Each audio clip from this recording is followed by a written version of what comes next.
Prof, do you have the ability to run for president right now?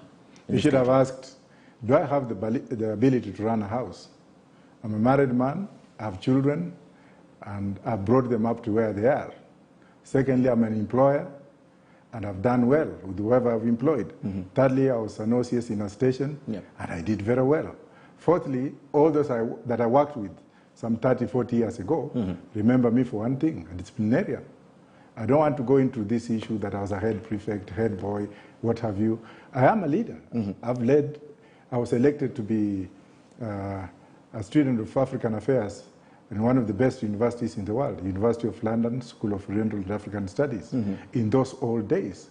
And that's when Mandela came in, when Nyerere came in, when I invited Dr. Liki, the late Dr. Liki, when I invited Koigi Wamwere, when I invited the late Dennis Akumu, when I invited the late Professor Wangari Maathai, they all came. Okay. So that was leadership started with you, not now. You started being a leader kitambo sana. In my mother's stomach. You started leading in your mom's stomach. Very interesting indeed. So business is starting to trump morality in Africa's cannabis industry. And please allow me to read. Yes. The prospect of legalized cannabis in Africa, an unimaginable less than a decade ago, is accelerating, driven by potential for much needed revenue and impact of the COVID-19 pandemic. Then the last statement I'll read for you says, generations of Africans have faced the wrath of colonial era and morality laws surrounding cannabis use, with many involved in cultivating and selling the plant jailed, forced to operate underground, and had their livelihoods destroyed. The colonialists, morality, and Africans. But as governments search for more sources of revenue, this once closed space is opening up, albeit not necessarily for smallholders' crops. Now, Morocco has been trading illegally, supplying the Europeans. And last year alone, it made $71 billion. Okay. Morocco has legalized marijuana, and Morocco is going to be the prime state in terms of economic development in Africa. And for your information, 10 African countries have already legalized marijuana, starting from Eswatini, Lesotho, South Africa, Zimbabwe, Uganda, and so forth. And if you go by what is here, it says Africa's legal marijuana industry could be worth much as 7.1 billion by the year 2023. Now, why should Kenya be left behind? Why can't we plant this plant and then come out of this issue of borrowing and then emancipate our children and people from poverty for industrial purposes, for medicinal purposes, and for export purposes? Because there are a lot of good things that come out of this plant. I have never smoked, but I intend to smoke that day when I'm elected as president. As soon as I'm sworn in, I will smoke the first joint. Now, you've also pledging to create 8 positions for the Prime Minister. 8 positions for the chief ministers. Chief ministers? Yes, not prime ministers. Chief ministers under the Prime Minister. Chief ministers answerable to the president. The president. Or, if it will change, answerable to the Prime Minister. Let's look at India. Yes. Narendra Modi, the current Prime Minister of India, was a chief minister of a state in India, and he started that way. But let me come to this. What I mean by that is, the kind of devolution we have is not enough, and I will have to ask for Kenyans to review, to look into it, because I will suspend the constitution for 6 months. I'll talk about that. But, yes. But that's what I'm coming to. So where we have a federal state, and you have 8 regions, and counties work within the states, like, for example, Rift Valley becomes a state within a federal state, and counties within Rift Valley are answerable to the state under the chief minister of that particular state. Then that means that whatever revenues that will be located in the state, it's the state parliament that will chart their way forward. This way, devolution will be taking place from the source. It is the state government that will come up and say, look, we have had tourism in Narok, We have tea from Kericho. We have wheat farming in Narok. We have dairy cattle. We have cattle from whatever. The revenues that have been taken from this should actually be reallocated to the same state. Only a fraction should be given to the federal government for administrative purposes. That's the national government in our case. National government. Yes. As opposed to where the national government takes everything and gives something little. Decides what to give. Yes. Why can't we have people go back to, have money go back to the people who contribute that money in terms of taxes?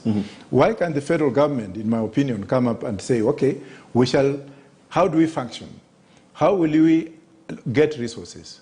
They can get resources through raising taxes, through taxes in what we call, through instrumentalities of federalism in such a way that if there is trading from one state to another state, then those who are trading through instrumentalities of commerce or through telecommunication systems that run over throughout the country, or the businesses that run through then the federal state can come up and say, look, we shall tax instrumentalities of commerce, and at the same time, let the states make their own taxes, but we shall have double taxation, where those in the state will have to pay tax to the state, and then they will also have to pay tax to the federal government on anything attached to the federal government, just like it happens elsewhere.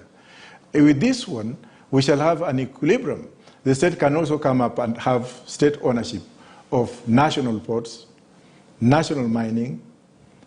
Privatization of agriculture will be key in my government, so that we have competition within farmers and those who come in to enhance farming. We shall also have to protect the farmers through federal bill, which will entail states to compensate farmers and tax rebation whenever there is an outcry. Well, the constitution that we have today does not serve its purpose.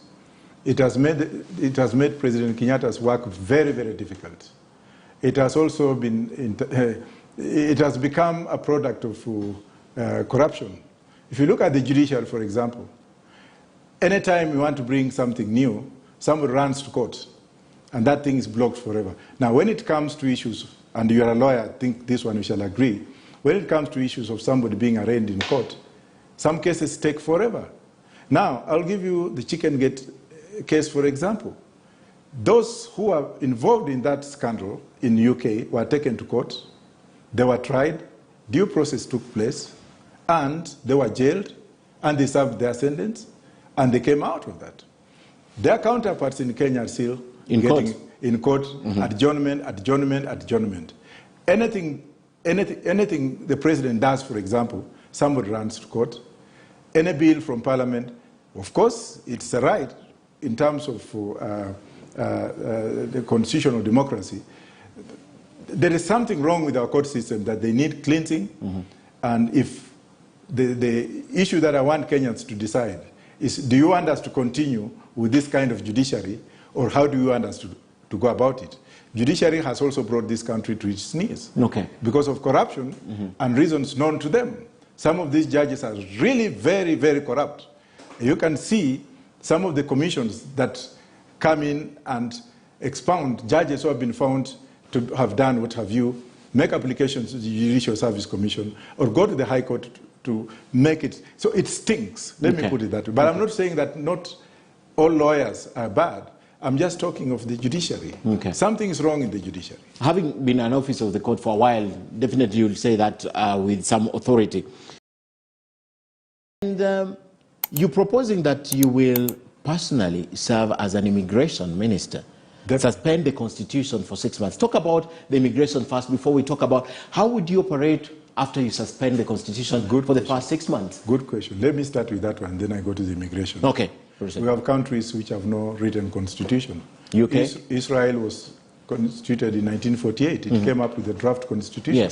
When they went to parliament, they were like, why do we write something which we have not experienced? Let us continue progressively.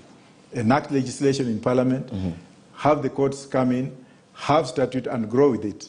And then after 50 years, we shall now review to see whether it is viable or not. Israel is one of the best countries in the world. New Zealand, which is a monarch, they came up and said, what is all this written in one document? What is all this one document? If the British went to Kenya and gave them a document and they refused to have that one document, what was the essence of this? You can understand that. You go to Canada, for example. Canada also doesn't have a written constitution. It actually thrives on uncodified and codified, but then the court system, the parliament, and the people decide what to do on day-to-day basis. Going now to UK, where I'm very familiar. Yes, and I was interested because they set the stage for us as the colonial masters. Yes. And they refused to have a written constitution. Did they refuse to have a written constitution? The people refused. The people refused to have a written constitution? Yes, because they had gone through this kind of myopic for a very long time before the Magna Carta Treaty in 1649. So when they were constituted, they were angry. They didn't want rulers. They didn't want barons. They didn't want exploiters like we have in this country. What they wanted was, what do we do to chart a way forward as commoners? And that's why you have the House of Commons. Why is it called the House of Commons? Because the people who went in that place did not want to be bound by a piece of paper. That's why they dictated to the Queen or the King what they wanted. One, they wanted to be governed under their own, and they curtailed off the Queen's powers, and they went through the prerogatives, conventions, statutes, presidents. And that's why you see, like in the UK today, you cannot just wake up and go to Parliament and say, we are making this law. Before people discussing in town hall meetings, before public participation. Yes, happy participation. Yes. Before people go to the local authorities, and before everybody comes in. And when they find out that it's really absurd, either way, the minister can go to review, to have the courts review it under judicial review, the O'Reilly and Markman, as you know, Order 53, or the people can go to court, and the judges are very lenient. They will say, well, what the people want is what we shall do. But in this place, make the Constitution... It's what the leaders want. 264 pages of the Constitution, create laws every day to penalize Kenyans, to make them be subjects of the law, rigidity of the law. If you get someone with a small pack of marijuana, take him to court, bail is 20,000. If not, put him in court forever. You destroy families with some very stupid and punitive laws. Come on. Let us look at why the British themselves. Do we stand a chance, Prof, without laws in this country? I mean, you have been an officer, and you know, do we stand a chance if totally we were operating without written laws? Well, I was coming to that. Okay. No, that was just the first phase of what I was answering you. The second phase was like, how do you operate without a constitution? Yes. Must it be written? When I have parliament like Israel... How would we refer to it? Yeah, let me say this. When I have parliament like in Israel, and I tell parliament, and that's why I need lots of MPs, youth especially, young people, wherever you are, come and vote for this man, so that we can actually have our rights to be recognized. When you have parliament, and you ask Kenyans, like I will do, that we have this constitution, we are suspending it for 6 months, we want you to relook at it again. Pick what you want and remove what you don't want. But if you want us to extend the period from 6 months to even 3 years, we shall be doing so. But meanwhile, we shall be working under parliament, just like those countries that do not have constitution. What is wrong with it? Okay. Interesting. Interesting. All right. So talk about the immigration minister as the president. Very good. Immigration is a fundamental issue. It touches the soul of human beings in the sovereignty where they are. Immigration has made Israel to create a lot of enemies because they look at every immigrant with suspicion. Immigration has made Trump to win the elections in the US because of foreigners revamping up. Kenya is not an exception. We have, first of all, very punitive immigration laws today, and at the same time also foreigners have revamped our country. The Chinese have come in, their influence is growing very fast. They are lending us left, right, and center. They are doing work that Kenyans can do. They are coming up with engineers who cannot speak English. They are coming up with things, with contraband that can destroy this country when it comes to toxic waste. And on top of that also, I would rather say this. Nairobi University and other universities have students or graduates who are civil engineers. The Kenya Army has got a special battalion that has produced civil engineers, the Civil Engineering Battalion. When these people come to build our roads, they don't even ask us as to how we want our roads to be. Include our Kenyan if they had included our Kenyan engineers, civil engineers, and even wherever, if need be, I will have to have the executive powers to have the army to take over the engineering sector to build our roads like it's done in Nigeria. You find out that those who have come in, they have come in with an agenda. And you can see that agenda of the Chinese extended to our men and women in the police service. Well, you'll find out that if you go to Beijing, you'll see policemen in blue uniform. If you go to Zambia, you'll see policemen in blue uniform. If you go to Mozambique, you see policemen in blue uniform. Where Chinese influence has been, you can see the influence there. In Zambia, they have taken away the ports. In Zambia, they are now having a newspaper written in Mandarin to introduce their what have you. But now in Kenya, somebody goes to China, if you call it radicalism, so it be, but this is the truth, comes up and says, when he's making a press conference, that from today, we are also going to have Mandarin to be taught in schools. Did they ask people? If they want Mandarin to be taught in schools. Why did you skip Uganda, where they took over the airport? Well, I was also coming to Uganda, but and even Sri Lanka and Mozambique. Now, what informed this person, the minister, to come in and start exposing whatever he was exposing by actually looking at the Kenyan police as a minimum? And at times he would say that now police pia hawatavaa uniform ambayo iko na mifuko. Come on, did you ask police officers to participate in what they wanted to be designed as? Okay. What does the Constitution say about popular participation? Who are the stakeholders here? Did you ask citizens of this country as to whether the police would wear that kind of uniform? But the police are a total different people from civilians. They are civilians. Yes. They are a service to the nation. Yes. They are not within the defense forces. So they are like us. They are civil servants. Okay. And on top of that, I, having been a police officer, it pains me every day to see how our men and women look on the streets, how now the convergence of the Chinese influence has come in, how the police in general, leaving the Chinese aside, are living in the country. Of course, I will talk on that when you ask me later on how to. But coming to the immigration again, as you say, if you go to Kitengela today, Kitengela has been taken over by Congolese and Nigerians. It has become an issue to the people of Kitengela, the Kenyans in Kitengela, who do businesses that they are bound to do has been taken off by foreigners who are not regulated. The majority of them do not have papers. And in the spirit of Africanization, and AU, of course, being an African, obviously, I would like us to have Africa as a nation, but I will want legitimacy stamped into it so that if an African is coming here from Uganda or what have you, within East Africa or Kodek or what have you, they should have papers. Show me papers, I leave you alone. Let me address fellow countrymen, men in uniform, men and women in uniform, that I have seen. And please, Tom Mujungu, go to Central Police Station tomorrow morning. Look at the police houses and see the grass growing on top. Yet the offices are painted. You can think you are in heaven. And you come up and say, that's number one. Number two, the remuneration of the police. Right now, police are told you can go and live in estates. Go and live in a state at your own expense. What's 15,000 rent for a police officer in Nairobi? And out of that, you're not being given traveling allowance. Your salary is meager. You live in Kawangware, you live in servant quarter like that police officer, the sergeant who was killed in Ruto's, wherever, the one who was working with Ruto, the one who was murdered somewhere here.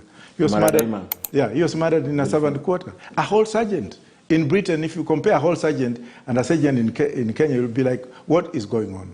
The police have to be paid, have to be remunerated. When they go to Kenya Police College or Embakasi AP Training College or the GSU Training College, what I want them to come out with are three things. Number one, 3-in-1 training, which I'll explain later on. Number two, equity to buy their houses to settle their families before they serve the nation, because they're obligated to serve everywhere in the country. Or if they don't buy houses to settle their families at interest-free, then they should actually buy farms to settle their families so that their families can be like any other family. Instead of like posting a police officer in Elwak police station with hardship area, where his family cannot survive, and leaving the family at home, that breaks up the family. Number two, I would also like to come up with a special curriculum to encourage police officers to go to school. And let me take this opportunity and applaud Mr. Mbugua, who was the former commandant of the administration police, former governor of Nakuru County, that if I take over and he's still alive and still willing, I think I'll give him that job of Inspector General of Police, or I'll have him to come and advise me. Because during his tenure, the administration police became the best in Africa. Okay. If you go to UN, United Nations headquarters in New York, you see a huge picture of police officers helping road users by putting stones in potholes, carrying small kids, and doing what have you. Mbugua was the first one to enlighten the police officers from the mentality of being the chief's people, I mean, I'm talking of the AP, to real police officers. Okay. Encourage them to go to school, and we have more than 11 PhDs in administration of police. Okay. Now, okay. Have I? All right. Yeah. I'll give you. Yeah. So remuneration of the police, giving police graduates the salary equivalent to what others are earning in other sectors, bearing in mind that they are also paying student loans, rather than getting a police graduate, taking him to the police as a police constable, which is not wrong, and then paying him the salary of a constable. When he's paying back the loans, that is inhuman, is degrading, is absurd, is abnormal, is impunity, is stupid. Okay.